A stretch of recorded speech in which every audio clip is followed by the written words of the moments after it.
बिस्मिल्लाहिर्रहमानिर्रहीम। क़ाल अल्लाहु तबारक व तआला फ़ी कलामिल मजीद व फ़ुरक़ानिहिल हमीद।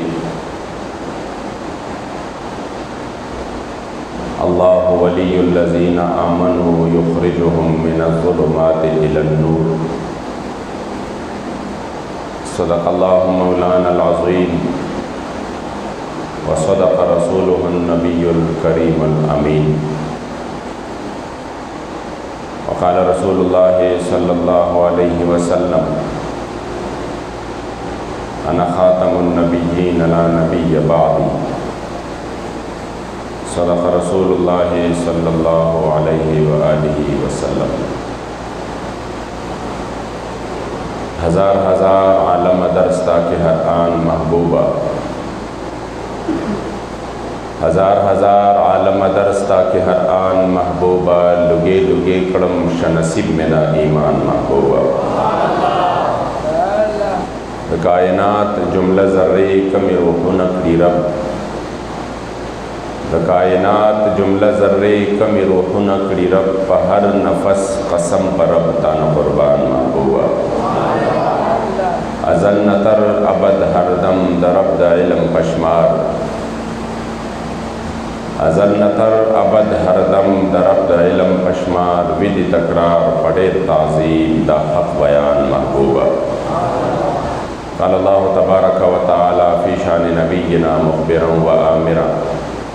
इन्नल्लाह व मलाइकतहु युसल्लूना अलन नबी या अय्युहल्लज़ीना आमनू सल्लु अलैहि व सल्लिमू तस्लीमा। शौक़ व मोहब्बत से रोज़ान दुरूद शरीफ। अल्लाहुम्मा सल्लि अला सय्यिदिना व मौलाना मुहम्मदिन व आलिहि व इतरतिहि बिअददि कुल्लि मालूमिन लक। अल्लाहुम्मा सल्लि अला मुहम्मदिन तिब्बिल क़ुलूबि व दवाइहा व आफ़ियतिल अबदानि व शिफ़ाइहा व नूरिल अब्सारि व ज़ियाइहा व क़ूतिल अरवाहि व ग़िज़ाइहा व अला आलिहि व सहबिहि व सल्लम सलातन व सलामन अलैका या सय्यदी या रसूलल्लाह व अला आलिका व अस्हाबिका या सय्यदी या हबीबल्लाह। अस्सलातु वस्सलामु अलैका या सय्यदी या रहमतल लिल आलमीन व अला आलिका व अस्हाबिका या सय्यदी या ख़ातमन नबिय्यीन।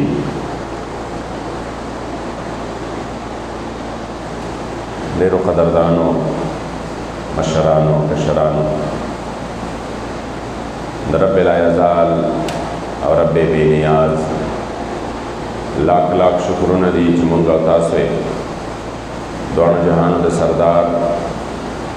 आकाए नामदार अक़बल उम्मत गमफ़ार अक़बल करीम आका सल्लल्लाहु अलैहि व आलिहि वसल्लम व उम्मत के मोमिनान मुसलमानान पैदा करी तोल बजम व अल्हम्दुलिल्लाह। इस्ता सोड़ांदे में कुरान अज़ीम शान ना मुख्तसरा लेकिन ढेर ज़्यादा मुक़द्दस हिस्सा तिलावत पड़ा।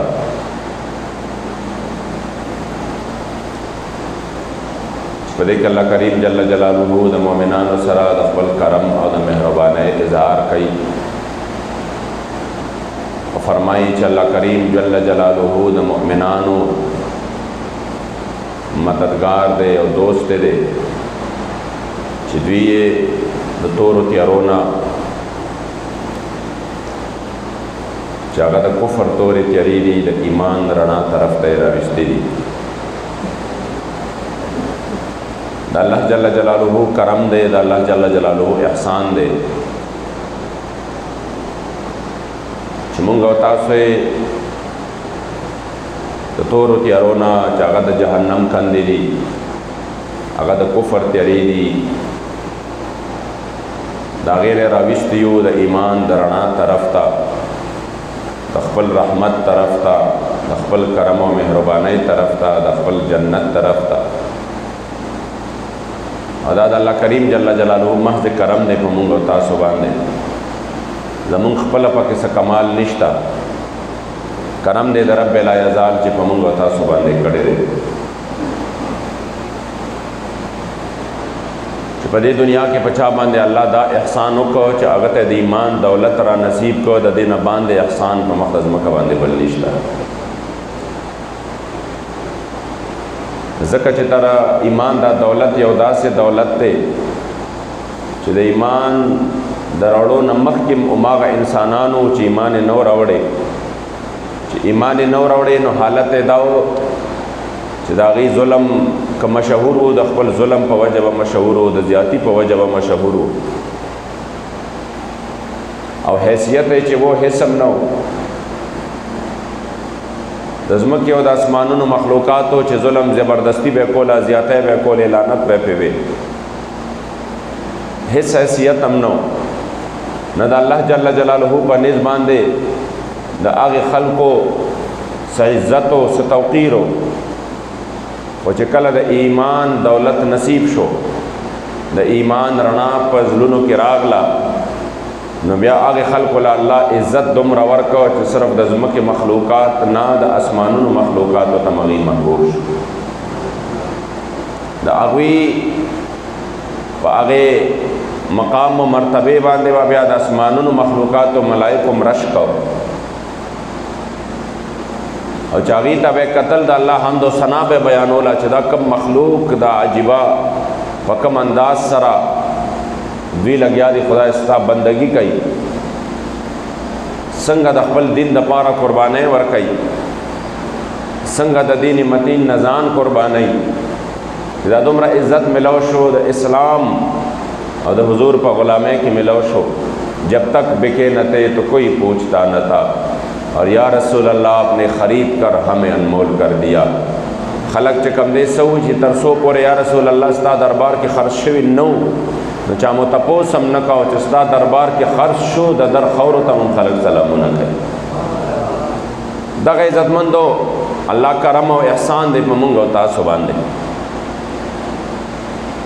چې دا دومره لوی دولت چاته نصیب شوی دی هغه خوش قسمته خلک دي. هغې په مخ د ځمکه باندې الله پاک هغې له یو ډېر لوی عزت ورکړی دی. چې کومه زمانه د مدینې منورې د جانان مبارک وه، نو هغه داسې زمانه وه چې نن خو موږ او تاسو د هغه صحابو کرامو هغه واقعات بیانو چې موږ ته صحابو حضور څنګه یاد کړی دی، نو مونږ په هغې باندې حضور علیه الصلاۃ والسلام مبارک هغه تصور زمونږ صرف په زړونو کې دی، مونږه صحبت نه دی شوی، ملاقاتونه نه دي شوی. صحابه کرامو به فرمایل چې د حضور علیه السلام اخلاق کریمانه داسې وو. د حضور علیه الصلاۃ والسلام مبارک چې کوم دی هغې مبارک و سیرت او صورت خوبی دا داوې، هر یو وصف باندې الله جل جلاله بے مثل او بے مثاله پیدا کړی. علم مبارک مونږ او تاسو بیانو چې دومره الله جل جلاله علم ورکړی او دومره ورکړی او شان مرتبه صحابه کرامو ما هغه هر څه په خپلو سترګو باندې لیدل چې حضور مبارک به ناست په مدینه منوره کې و خبرونه به یې چې کوم دی د جنت ورکول. صحابو به هغه هر څه په خپلو سترګو باندې لیدل چې کریم آقا مبارک به سونو میله لرې د جنګ موته خبر ورکو. صحابو به هغه په سترګو باندې لیدل زما جانان مبارک لاس لا الله برکت څومره ورکړی دی، نو مونږ صرف روایات چې کوم دی هغه اورو، زړه له پې تسکین او خوشحالي ورکو. خو صحابه کرامو خو لیدل چې د دې لاس مبارک برکت دا و چې حضور د کم ماشوم په سر باندې خپل لاس مبارک یې ښودلی دی، په سونو ماشومانو کې به هغه پېژندې شو د لرې نه. او هغې په خپلو سترګو باندې لیدل چې حضور علیه السلام مبارک لاس له الله دومره طاقت ورکړی دی چې سپوږمۍ ته یې داسې کړي سپوږمۍ دوه ټوکرې کړی دی. د حضور علیہ السلام ګوتې مبارک له الله دومره طاقت ورکړی دی چې په ماشوموالي کې حضور علیہ السلام مبارک په زانګو کې دی او دوی مبارک بره ګوري نو سپوږمۍ د دوی مبارکو سره لوبې کوي او تاویږي راتاویږي ورسره. او چې کله کریم آقا مبارک صحابه کرام ګوري حضرت علی المرتضی شیر خدا نه کله د مازدیګر منځ قضا کیږي او د حضور په آرام کې خلل نه راولي، نو طاقت الله دغه ګوتې له دومره ورکړی دی چې حضور په ګوته مبارکه باندې اشاره کوي او پرېوتې نور واپس راخي. نو دا خو د هغې مشاهداتو مشاهده به یې کوله د دې خبرو او هغې به لیدل په خپلو سترګو باندې. نن خلک جګړې کوي په دې مسلو کې، نو موږ وایي صحابو نه ولې تپوس نه کوي چې چا حضور مخامخ لیدلی دی. د صحابو عقیده د حضور علیه السلام مبارک کې سوا ته چې معمولی خبره سیوا کیږي ته نه دا شرک شو. او صحابه کرامو عقیده همیشه د بلندای وه. هغې نه که تپوس شوی دی چې په صلح حدیبیې په موقع باندې تاسو څومره وایي چې د حضور د ګوتو مبارکو نه د اوبو چینې روانې شوې او یو جام حضور له راوړلی شو، په هغې کې اوبه وې. صحابه کرامو عرض وکړه قربان اوبه ختمې شوې، زمونږ مال د پاره اوبه نشته، زمونږ د پاره اوبه نشته. حضور فرمایل چې څومره وي هغه راوړی. یو ورکوټي جام کې اوبه راوړلې شوې او چې کله پکې زما جانان مبارک خپلې ګوتې مبارکې کېښودلې، صحابه کرام فرمایي چې ناڅاپه هغه اوبه د حضور علیه السلام د ګوتو مبارکو په منځ کې په خوټ کېدو شوې. او څنګه چې یو چینه خوټ کېږي په تیزۍ سره او دا روانه شي، دکه رنګې د حضور علیه السلام د ګوتو مبارکو نه دا اوبه خوټ کېدې او دا روانې وې. نو بیا وروستو تابعینو کې هغې به چې تپوس کو چې ښه تاسو څومره تعداد وی، نو صحابي رسول ورته فرمایي چې مونږ خو 1500 یا 1400 د یو روایت مطابق، خو که مونږ 1,00,000 هم وی، برکت د مدینې منورې د جانان وی، دا اوبه به دې ټولو ته کافي شوې وې. ځکه عزتمندو هغه صحابه کرام هغه دور خو خوش قسمتی دور و که چا ځان سره د دغې تورې تیارې راوړي دي او د حضور دربار ته راغلی دی، نو الله کریم جل جلاله والا بیا په حق ځای باندې د ایمان رڼاګانې ورکړي دي. که چا چې کوم دی څه کړي دي، څوک په غلطه اراده باندې راغلی دی، په غلطه اراده باندې راغلی دی، د حضرت فضاله بن عمیر رضی الله تعالی عنہ په باره کې راځي چې دی د کور نه د قتل په اراده باندې راووته. چې زه نن چې کوم دی کریم آقا مبارک پسې غلی غلی ورځمه شاته او چې موقع بیا موممه، نو زه به نن د خپل دشمنۍ زور وباسمه. نو دی هم دقه د قتل په اراده باندې راغی او په دقه وخت کې حضور علیه السلام مبارک طواف کو چې دی مطاف ته دیم را دن نشو، ځان یې را رسو د دواړو جهانو سردار مبارک ته ځان را ورسو. چې کله کریم آقا مبارک پسې شاته ودرېده او د په دقه وخت کې په زړه کې دا اراده وکړه چې زه ګزار وکړم د مدینې منورې جانان مبارک باندې، نو په دغه ټایم کې ورپسې حضور علیه السلام خپل مخ مبارک راته وکړ او ورته وفرمایل افضاله آیا فضاله نه؟ هغه ورته وویل چې او یمه. کریم آقا مبارک ته دویم تپوس کوي چې تاسو به ایمان تازه شي. د په خپل زړه کې دا منصوبه راوړې ده، دی په خپل زړه کې منصوبه جوړه کړې ده او بیا چې کوم دی ځان سره آله د قتل راغستې ده او بیا غلی راغلی دی او مطاف کې دننه په کعبې مبارک کې چېرته چې طواف کېږي هلته کې دا اراده یې چاته هم نه ده بیان کړې او غلی غلی حضور پسې راغلی دی چې کله شاته را رسېدلی دی نو زما جانان مبارک ته ورته ډایرکټ فرمایلی دي ماذا كنت تحدث به نفسک، ای خداله دا تا په دې خپل زړه کې څه اراده راوړې ده؟ ځکه زمونږ د امت د علماو دا عقیده ده چې ستا په زړه کې څه دي او زما په زړه کې څه دي،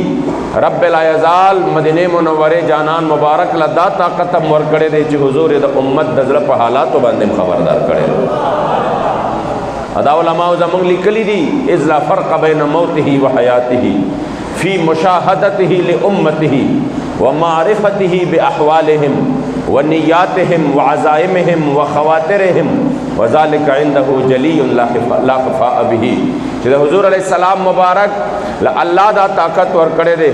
د چې کوم دی په زړه کې دا خبره راوړې ده او چې کله په جانان مبارک په الله پاک څنګه خبر کو د چا طویل هم نه دی حضور مبارک ورته راته شو فضاله په زړه کې د څه خبره ده د ورته لا شی حسم نشته. کریم آقا یعنی په داسې دربار کې خبره پټوله چې هلته پټېده نه. د دنیا د یو عام سړي نه به پړه کې یو خبره پټه کې اړه کې به د منافقت یې په ښکاره به ورته خاندې را خاندې نو کوی به نه شي در باندې چې د چا د غلامانو حالت دا دی. د غلامانو حالت د حضور شان خو ورا الورا دی، د حضور شان خو ډېر لوی دی چې د چا د غلامانو حالت دا دی. باباجي صاحب مبارک تحسین الله صاحب په خپل کتاب تذکرہ عاشق رسول کې واقعه را نقل کړې ده. د باباجي صاحب یو مریدو د هغه په حوالې سره وایي چې باباجي مبارک د دغه نه راغی د حرمینو شریفینو نه راغی او چې څنګه د حرمینو شریفینو نه راغی نو وایي زه وله ملاقات لرالم نو باباجي صاحب سره په لاسو کې ډېرې ښکلې تسبیح وې چې ډېرې مبارکې تسبیح وې نو ما پړه کې دا راله چېرې دا تسبیح خو ماله راکړي. وایي چې څنګه مې دا خبره وکړه بلا ګڼ شمېر خلک ناستو او چې څنګه زما اړه کې دا خبره راغله چې باباجي صاحب خو دا تسبیح ماله راکړي وایي ما ته وایي چې راشه واخله ما سویلی ندی په خوله باندې وایي ما ته وایي چې راشه دا تسبیح واخله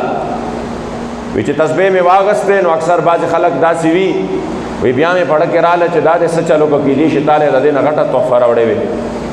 نو په تسبو باندې چې کوم دی څه کو مې دا نظان خلاص کړي نو زما په ذهن کې کېدای شي د دې نه هم دله غټه تحفه سره راوړې وي یا د دې نه هم ښې تسبیح وي د هغې نه دې ځان محرومه کړ وی چې څنګه مېړه کې دا خبره راغله وی په ګڼ مجلس کې راته بیا مسکې شو او ما ته وی چې غم مه کوه تاله مې نور سم راوړي دي چې د چا د غلامانو حالت دا دی د غلامانو حالت د آقا حالت بسوي چې چا به فرمایل ستا د سپوخ پو نه قربان محمد امین شاه ستا د سپوخ پو نه قربان محمد امین شاه نه پوهېږم او د کړم څه شان لحاظ چې د چا باغ در کې د عاجزۍ او د انکسارۍ حالت دا و هغه الله دا مرتبه ورکړې ده هغه الله پاک دا مقام ورکړی دی عزتمند بیا د آقا شان خورا الورا دی د پدې دربار کې خبره پټوله چې زما دا خبره به ښکاره نشي حضور ورته وفرمایل چې نه داسې خبره نه ده استغفار ووایه دا کومه غلطه اراده چې د پړه کې راوړې ده د دې غلط ارادې نه دستبردار شه ما ته نقصان نشي را رسولی خو دا خپل لا کوم دا چې ستا په دې سینه کې او ستا په دغې زړه کې چې دا کوم ظلمت او دا کفر او تورې تیارې دي د دې نه راوځه بهر ته وی چې ما ته وی چې استغفار ووایه وی د هغې نه پس د دواړو جهانو سردار مبارک خپل لاس مبارک زما په سینه باندې کېښود نو بیا عزتمندو لاس د دواړو جهانو د سردار دی هغه لاس مبارکه چې په کوم لاس مبارک باندې حضور علیه السلام مبارک د حضرت قتاده چې په احد کې د ده مبارک سترګه په غشي باندې ولګېده او هغه غشي باندې هغه سترګه بهر ته راووته او د ده په دې رخسار باندې راوبهېده او مکمل طور باندې ډیمیج شوه نن دومره ساینس ترقي وکړه دومره میډیکل ترقي وکړه مګر نن هم داسې خلک لا نه دي راغلی داسې ډاکټران لا نه دي راغلی چې یو سترګه چې هغه مکمل وبهیږي هغه ختم شي او د هغې نه پس هغه هغې واپس ډیک کړي د هغې په اپریشن داسې سرجن هم لا نشته مګر د دواړو جهانو سردار مبارک د لاسو مبارکو کمال وګوره حضرت قتاده رضی الله تعالی عنه د دغې راوتې سترګې سره چې په رخسار باندې د دې ځای نه راوتې وه لاندې را بهېدلې وه د دواړو جهانو سردار مبارک له راغې خپله سترګې په خپل لاس باندې نیولې ده کریم آقا مبارک ته فرمایي قربان د دې سترګې علاج پکار دی دا سترګه ټیکول پکار دی صحابي ته پته وه چې زما جانان له الله پاک دا مرتبه ورکړې ده زما کریم آقا له الله دا اختیار هم ورکړی دی دا برکت هم ورله ورکړی دی ورنه یو سړي بړه کې دا راغلی وې چې سترګه بهر ته راوتې وه حضور له صله راته چېرته حکیم له بتلې وې ډاکټر له بتلې وې مګر هغې ته پته وه چې حضور وغواړي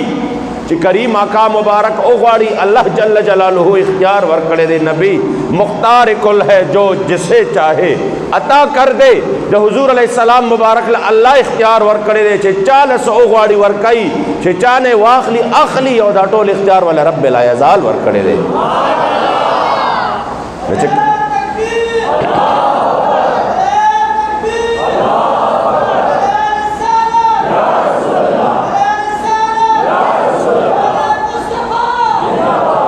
زمین کو آسما کر دے سریا کو سرا کر دے کریم آقا مبارک چې کوم دی الله شان ورکړی دی الله مرتبه ورکړی ده راغې د حضور علیه السلام مبارک دربار ته او کسترګې راوړه قربان دا ټیکول غواړم زما جانان مبارک ولا په خپل لاس مبارک باندې کسترګه واپس په خپل ځای کې کېښوده د دې مبارک لاس لاره جدا شوی نه دی چې د حضرت قتاده نظر د دې بلې سترګې نه هم ښایسته په دې سترګه باندې لګي او بیا د روایت الفاظ دي چې دا سترګې د دې بلې نه هم ښکلې ښکاره کېدله او ښایسته به ښکاره کېدله چې کوم سترګې باندې زما جانان مبارک خپل لاس مبارک لګولی دی په دې سترګې نظر هم ښه لګېده او ښایسته هم وه ځکه عزتمند او کریم آقا مبارک والا چې کله هغه لاس مبارک کله کېښوده په سینه باندې نو د ده هغه سینه چې د غیظ و غضب نه ډکه وه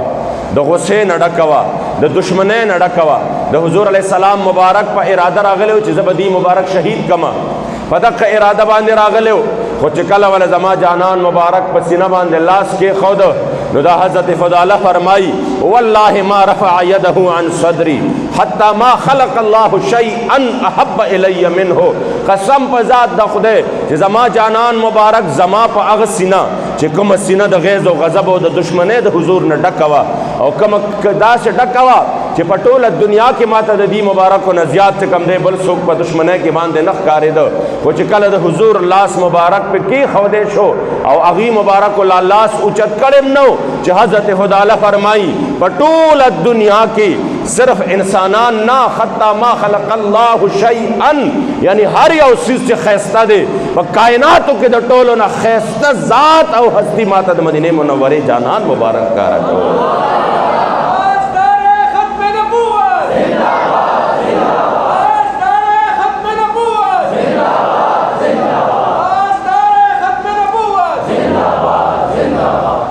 ځکه عزتمندو چې د هغې مبارکو ذات ماته ښکاره شو صرف د حضور علیه السلام لاس مبارک چې زما په دې سینه باندې کېښودی شو دا چې کوم دی بیا د ایمان دا الله پاک بیا اکې خلکو له یو قسمت ورکړی یو برکت چې صرف د دې مبارکو لاس ورسره ولګېده هغه د کفر تورې تیرې هغه ظلمت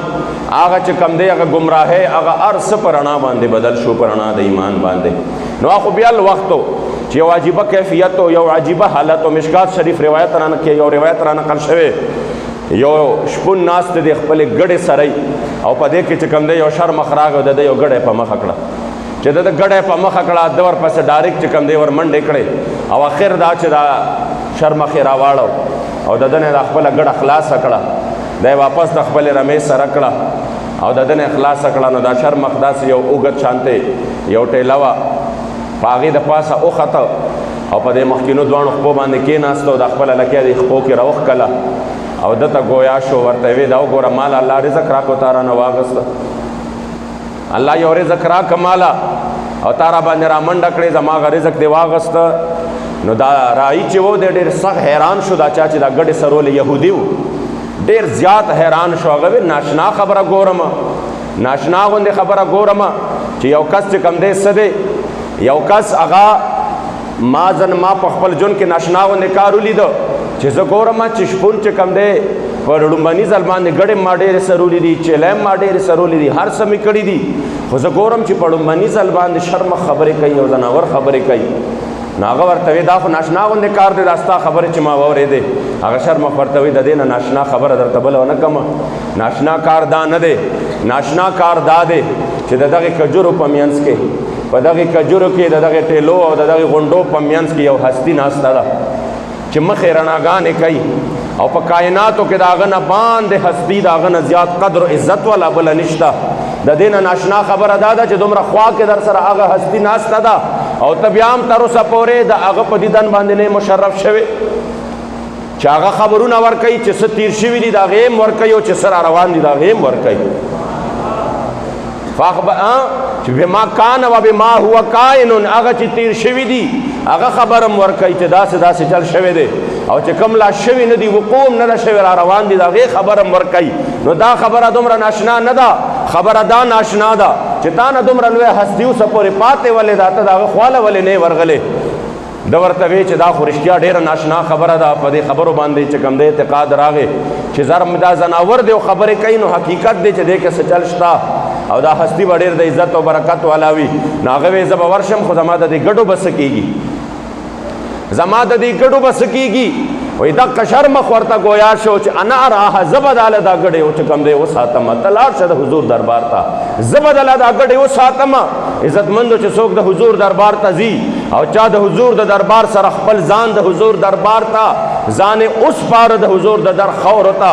بیا الله کریم جل جلاله داسې چې یو شرمخ دی هغه بیا د ګډو بیزو حفاظت په خپله باندې کوي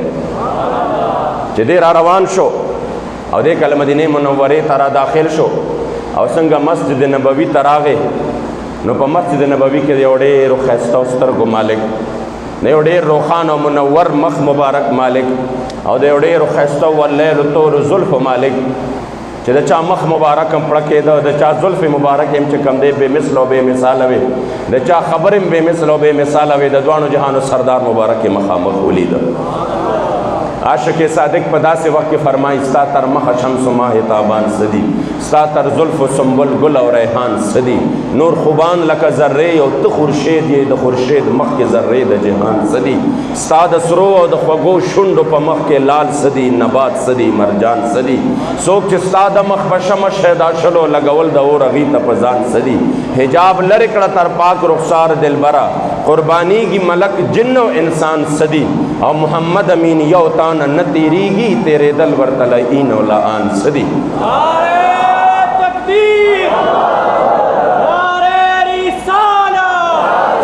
لبیک لبیک لبیک یا رسول اللہ لبیک لبیک لبیک یا رسول اللہ جمع باندې ټول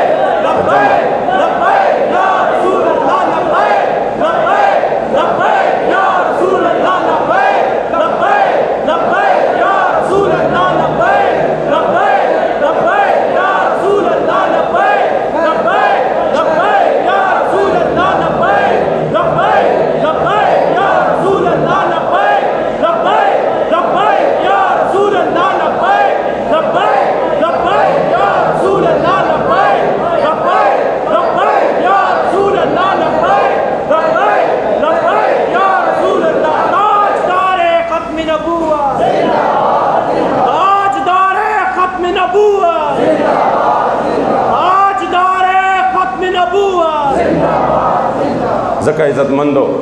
هغه چې مخامخ وکتل د دواړو جهان سردار مبارک په نظر راغی عاشق صادق گویا شو وجه الجمیل پتا ختم زیبایی حبیبه وجه الجمیل پتا ختم زیبایی حبیبه سترګې د تورې د مازاغ په سلایي حبیبه او قسم دې تکوي یعقوب او زلیخې لیدلې و بترهیر د یوسف د رباعي حبیبه او په زړه سورې کړو ستا هجران محمد امین یا نبی ته د خدای دپاره وکړه دوایي حبیبه کریم آقا مبارک دربار تراغې په ایمان باندې مشرف شو واپس کې وې دا به څنګه چلی یا رسول الله ما خو هلته خپلې ګټې پرېښودلې دي هغې ته مې شرمخ پرېښودی دی حضور ورته وفرمیل لاړ شه چې څنګه دې پرېښودې دي امکسې به هغه حفاظت کوي ستا د ګړو راغلی چې کوم دی د ایمان په دولت باندې مشرف شو هغه خلق چې هغوی هغه حالت داو چې د کفر په تورو تیارو کې به د حضور دربار ته به راغلل د ایمان رڼاګانې به د ځان سره یوړې د ایمان باندې به الله جل جلاله مشرف کړل نو بیا به هغه شخصیاتو بیا به هغه خلقو چې د اسمان ملایکو به رش کو د هغې په مقام او مرتبه باندې بیا به هغه خلقو چې په ځمکه باندې به چې هغې ګرځېدل الله به وله په دنیا کې د جنت زیري ورکول او بیا هغه خلق چې خپل ژوندی لوڼه خښولې د اسلام یو دولت باندې چې مشرف شو بیا د ځمکې د ټولو نه بهترین مخلوق مکه او بهترین جماعت بیا اماغه عزتمندو اسلام لا الله پاک ډېر لوی طاقت ورکړی دی اسلام لا الله ډېر لوی عزت ورکړی دی که موږ نن د اسلام په دولت باندې الله مشرف کړو په دې باندې موږ د شپې د ورځې شکر وباسو دا کم دی مگر افسوس دا د عزتمندو په دې حالاتو کې او په دې وخت کې او په دې باندې د انسان د زړه نه مور سره چې کوم دی سو ساسي د انسان د زړه نه مور سره وینې او ساسي چې های کاش هغه اسلام چې هغې موږ له دنیا و آخرت کې عزت راکوي قبر کې عزت راکوي نجات سبب او ذریعه ده نن دومره هغه اسلام ناشنا شو نن دومره هغه اسلام غریب شو غریب الوطن شو غریب الوطن دې ته وایي چې د چا وطن نی پوهېږئ دې باندې چې د چا وطن نی یو مسافري غریب الوطني په ناشنا وطن کې وي یو مسافري غریب الوطني ناشنا وطن کې وي کور خپل نه وي مثلا وطن هم پردي وي اسلام دومره غریب الوطن شو چې کوم اسلام د خاطر الله مونږ قومونه کم ځای ته رسولی وو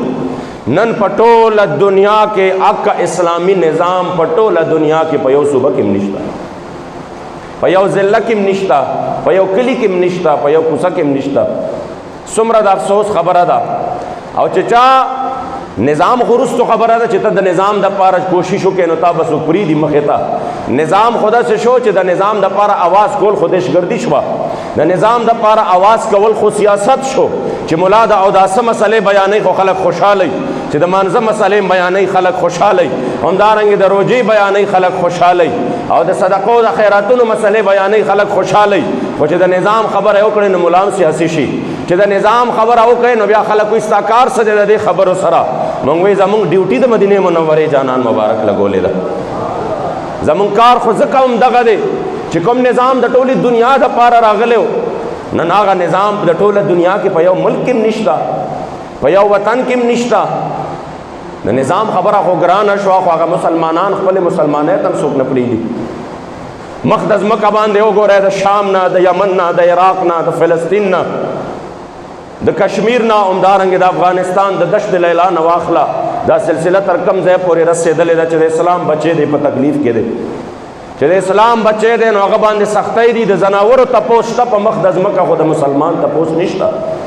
تاسو که خیال کړي سو غالبا وخت کېږي څو میاشتې د اسټرالیا په ځنګل کې په ځناورو باندې اور لګېدلی و. ټوله دنیا کې ورله چې کوم دی آواز پورته شوی و، خلکو د مدد دپاره درخواستونه کړي او خلکو وله جړاګانې کړې وې چې ځناور سېزلې کېږي. په سوشل میډیا په ټویټر باندې وله ټرینډونه چلېدلي وو. د هغه ځناورو تپوس او پوښتنه شوې وه،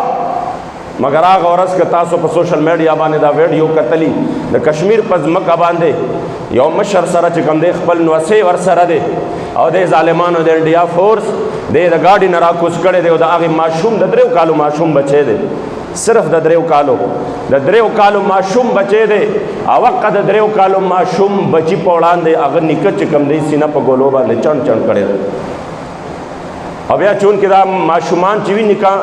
نیکه چې وي دته نوسې ډېر زیات ګراني، نوسي ته نیکه ډېر زیات ګراني. نو اکثر به تاسو کتلي دا بچي چې کله ماشومان دي دا نوسي نو دا د نیکه په دې سینه باندې ناست دي یو شان دی لګیا وي، غوبلې ورسره راغستې وي، د نیکه په پام بدلي. نو دا بچی بلد و دغسې، خو ماشوم نور خو نه پوهېده چې زما دا بابا ولې په دې روډ باندې پروت دی. نو راغلی دی دا که بابا په سینه باندې ناست دی او داسې بار بار ورته وي چې ځو که نه. او دا ټوله ویډیو چې دا ټول عالم اسلام وکته، دا ټولې دنیا وکته چې یو ماشوم بچی د خپل نیکه په سینه باندې ناست دی او د هغه نه وینې لاندې روانې دي. او بیا که ماشوم بچی چې هغه په جړا کې او په سلګو کې د هغه چې کوم دی هغه سلګی نه راغونډېږي. ټولې دنیا ته دا تصویر مخامخ دی، مګر مجال شته چې څوک دومره موي چې دا دومره ظلم کېږي. ولې زمونږ د ملک حکمران په ټویټر باندې صرف ټویټ وکړي د هغې خلاف چې د هغې ظلم کوي. نو ما وی دا چې زو کومه بیا هم څه خبره ده چې زما به کېدي شي وس او طاقت د ټویټر پورې وي چې دا یو بل سړی وکړي چې شپه ورځې د قشي ته ناست وي، هغه ووایي چې ظلم وشو، نو بیا هم سمجھ کې راځي.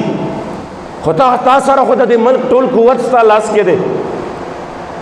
او د مسلمانانو دا دومره لوی قوت او طاقت او د دې اصلحات د دې اسباب غوري، شاهین، ابدالي، دا ټول میزایل ستا لاس کې دي، خالد او زرار ټینک ستا لاس کې دی.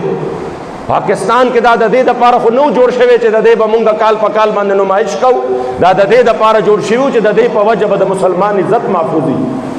او چې د مسلمان عزت محفوظ نه وي نو څه کوې په دې باندې؟ خو دا خبرې چې کوو د غیرت دا خبرې دا بیا په دې باندې بدې لګي، بیا در باندې د غدارۍ او د دهشتګردۍ مقدمات جوړوي چې دا سړی چې کوم دی دا سړی دا د ملک او قوم خلاف دی، دا د ادارو خلاف دی او دی چې کوم دی نفرت انګیز او دغه کوي شرانګیز چې کوم دی گفتگو کوي. موږ وایو د غیرت گفتگو همیشه تا ته شرانګیز لګي. په خپله د حالت دا دی چې هغه قوم چې ستا په سونو جوماتونه یې وغورځول، هغه قوم چې هغه چې کوم دی څه دی ستا د بابري مسجد شهید کو، نو ستا په یو چې کوم دی کرتارپور باندې سینه یخه نه شوه، د اسلام آباد غوندې ښار کې دی وله مندر شروع کړ. او چې په کومه ورځ د مندر شروع کوم پاکه ورځ د 25 کالو زوړ جومات شهید کړ. روان کم طرف ته دا وطن د کم طرف ته روان کړی دی چې د تجاوزاتو په نوم یو سلسله د جوماتونو د شهید کېدو روانه شوه، نو بل طرف ته وزارت مذهبي امور چې کوم دی څه لیږلی دی، سفارش لیږلی دی مکمل طور باندې صرف د دینه هغې مکمل انکلو ورته وي چې دا به دا ټول به په دې کې شامل وي، د عیسایانو به پکې وي، همدارنګې د هندوانو به وي، د سیکانو به وي، د نورو به وي، د نورو به وي. دومره غم دی تا سره چې د مسلمانانو جوماتونه یو تاریخي جومات تا جوړ نه کړ، ته به وروستو قوم ته پرېږدې څه. مغول چې د ټولو نه زیات چې کوم دی هغې په ظلم کې مشهور وو، خو نن هم چې انسان لاړ شي بادشاهي مسجد ته، نن هم چې څه کوم دی مسجد وزیر خان ته لاړ شي د هغه عقل حیران پاتې شي، څه نښه خو یې پرېښې ده که نه؟ ته به دې قوم ته څه پرېږدې؟ را روانو نسلونو ته به ته مندرې پرېږدې؟ را روان نسلونو ته به ته کرتارپوري پرېږدې؟ تر اوسه پورې جومات یو هم جوړ نه شو، شته جوماتونه هم غورځېږي، NOC نشته ده. کوم جومات NOC ده؟ تر اوسه پورې چې کوم دی یو جومات ته هغې دپاره ستا قوم لاړه تباه برباد شو، خنډونه نشته. او استاد قوم د دې چې کوم دې پیسې دا مونږ نه وایو اقلیتونو حفاظت د اقلیتونو د عبادت خانو حفاظت دا د مسلمانانو شیوه ده د دین دی او الحمدلله اسلام د ټولو نه زیات د اقلیتونو د حقوقو تحفظ کوي خو د هغې مقصد دا نه دی چې دا کم کار تا شروع کړی دی ته د قوم له ورکې څه چې ستا خپل مذهبي په پاکستان کې چې د اقلیت څومره تحفظ کیږي په مخ د ځمکه باندې داسې بل ځای کې نشته دا درته زه په ایمان وایم چې پاکستان کې څومره د اقلیتو تحفظ دی او کیږي به او دا زمونږ چې کم دی څه دی دا زمونږ د اسلام او زمونږ چې کم دی د مذهب حصه ده مګر د هغې مقصد دا نه دی چې یو ځای کې چې کم دی ضرورت هم نشته او ته دومره چې کم دی ځان وفادار او چاپلوس جوړ کې چې هغه ستا جوماتونه راغورځوي نو بیا لږ د خپل اسلافو تاریخ وګوره بیا د اسلافو تاریخ چې کم دی جوړول نه دي بیا د اسلافو تاریخ دا دی د محمود غزنوي نه راواخله چې کله دا مبارک لاړه واقعه اوږدې دي داسې خبرې خو اوږدې دي چې زه د ابراهیم علیه السلام نه شروع کړم او د مدینې منورې جانان مبارک پورې چې کعبې مبارکې کې چې کوم دی کاري ماقام مبارک راغی ویې فرمیل جاء الحق وزهق الباطل او یو بت به لاندې راغورځو خو راشه چې محمود غزنوي پورې د سومنات په دې دومره لوی مندر کې هغه مبارک په منونو لالونه او جواهرات او سونا د هر څه لټه ورکړه د هر څه روستو کړل او نه چې تاریخ یادوي په بت فروش باندې نه یادوي په بت شکن باندې یادوي او چې کله د طالبانو د امارت اسلامی دورو او په هغې کې ملا محمد عمر رحمت الله تعالی علیه هغه مشرو نو هغه له د دې ځای نه وفد لاړه او چې وفد ولا لاړه ورته ویې د بامیان په دې صوبه کې چې ته دا بوتان ماته داسې مه کوه مونږ به دله دومره پیسې درکو جاپان دومره پیسې درکوي چې ستا دا ټول روډونه به په هغې باندې جوړ شي ستا د ملک معیشت به په دې باندې مضبوط شي هغه ورته ویې معیشت خو به مضبوط شي مګر تاریخ څوک هم نه معاف کوي تاریخ چې ما لیکي ما به بیا په بت فروش باندې لیکي لہذا زه په بت فروش باندې یادېدل نه غواړم زه په بت شکن باندې یادېدل غواړم لبیک لبیک الجهاد الجهاد لبیک لبیک الجهاد الجهاد لبیک لبیک الجهاد الجهاد لبیک لبیک الجهاد الجهاد الجهاد لبیک لبیک الجهاد الجهاد لبیک لبیک الجهاد الجهاد زکه عزتمندو نن والله العظیم زړه نه چې کوم دی وینې وساسي چې څومره د افسوس خبره ده دا قوم ته روان کړي کوم طرف ته دی او د ټولو نه لوی ظلم دا دی چې د مدینې منورې په نوم باندې د ریاست مدینه په نوم باندې د ټولو نه لوی ظلم و بربریت دا دی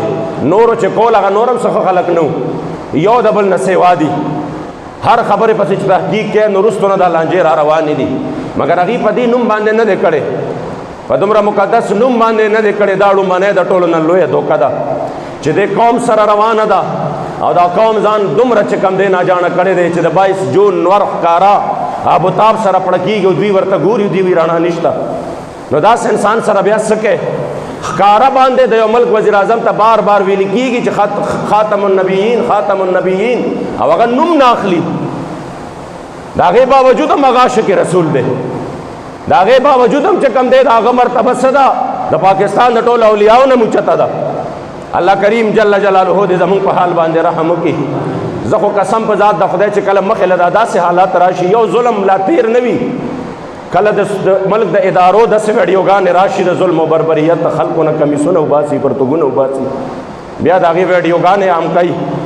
هغه ظلم داسې وي کله چې کم دی د مور د بچو په وړاندې د هغې پلار د هغې مور سانحه ساهیوال راواله یو ظلم باندې لا زړه دردیږي لا زخم جوړ نه وي ورپسې دویم زخم راغلی وي د کشمیر د دې ماشوم بچی ویډیو چې ما کتلې ده په ایمان درته وایم جود خور نه کوي لږ د خپلو بچو سوچو کې ماشومانو بچو چې یو ماشوم بچی ستا د هغه په وړاندې د هغه د نیکو د هغه د پلار لږ هغه کور حالاتو ګورئ وایس آف امریکا په یو دغه جوړ کړی دی او تاسو هغه کلیپ وکتو ستاسو به زړه ودردېږي زړه او انسان حیران هم شي خدای چاله ورشم چاته فریاد وکړم چاته وجاړم څوک به داسې وي مونږ نه خو خلکو لیوني جوړ کړي دا لیونیان دي دا دهشتګرد دي مونږ چاله ورشو چې فریاد ورته وکړو د اسلام په دې حالات باندې د کفر په دې نظام باندې د قادیانیت په دې زور زبردستی باندې چاله ورشو ورته وجاړو فریاد ورته وکړو आशिक सादिक बदा से वक्त के वे खल्क चे पे पाक अल्लाह पे पाक रसूल ढेर ग्रान दे नन हगा इस्लाम गरीब शोज़ कमी ज़लवरान दे और खुदा चाल वर्षम चाहता हो जाड़म पे गम द दिन चा न मसलहत और तदबीर ओ वाड़म पे गम द दिन हर सड़े पखपल गम और मकसूद की सरगर्दान दे नन हगा इस्लाम गरीब शोज़ कमी ज़लवरान दे खल्क चे दनवर पशान सरगन पकुल आलम के हो दौर द इज़्ज़त ये पारब हम पाजम के हो नन प दुरुस्त जहान के आजज हग दिन ज़ीशान दे नन आओ चरता दे निश्त दे सिद्दीक चे सदाकत द दिन पला रुकड़ी निश्त दे फारूक चे अदालत द दिन पका रुकड़ी चरता द सखा द पारा हजरत उस्मान वे अब यावर पसे फरमाई चे ज़ैद फरियाद निश्त बेला खुदाए द मोहम्मद अमीन ज़ैद फरियाद निश्त बेला खुदाए द मोहम्मद अमीन चाल वर्षी चा तगरेवान सिरिकड़ी पगम द दिन डेरो नन गणले दिन पजान बांधे तावान दे अब खल्क चे पपाक अल्लाह पपाक रसूल डेर ग्रान दे नन हगा इस्लाम गरीब शो ज़क मिज़लवरान दे बस के इज़्ज़तमंदो नदे गंदा निज़ाम न नोर दाखबल जानू न रहू बस है चिकम निज़ाम पाओ याओ कालो के ताले बिजलीम दर नकड़ा चिकम निज़ाम पाओ याओ कालो के ताले अलार्म जोड़ा नकड़ा चिकम निज़ाम पाओ याओ कालो के स्ता बचीले रोटाएम वर नकड़ा हालांकि मंशूर दिन सरफ रोटाए कपड़ाओ मकानो मगर ब्याम वर पास डूंद कून करे ब्याम वर पास जलील और रसवा करे मालूमी गिदा चदा निज़ाम ताला सम नशी दर कोले न दुनिया इज़्ज़त दर कोलिशी न आखिरत इज़्ज़त दर कोलिशी राशिद हुजूर दर खौर तजान उस पारा न पयो लंग के सहाबा किराम च हुजूर सरा वफा उकड़ा द कैसर किसरा खजाने ब्याद सहाबों को कदमुन की प्रते ज़कदा हर सच दर कई इस्लाम दर कई वो चिकला ते निज़ाम त शाकड़ा नो बास इज़्ज़तमंद ब्या खबर ख़त्म शवा मुंग बरोज़ाना दा जुल्मुन गुरु और दा जुल्म ख़त्मी गी न दा आखिर स्ता कोर तमराजी दा टोल खलक पाराम नाश तो रो दा और रवान दे दा बस्ता कोर तमराजी दा क़यामत बस्ता पकोर बांधे मराजी ब्या पाग और अज बांधे चे तासर ब्या दा तेख तलारा नहीं ओकड़ा सौदा पजड़ और नन प बाजार द मिने सबा बनवी दा सौदा कम सौदा चे दनन अल्लाह करीम जल्ल जलालहु दी मुंग तास टोलोला अखबल हबीब अलैहि सलाम प खातिर बंदे खबर अमल को तौफीक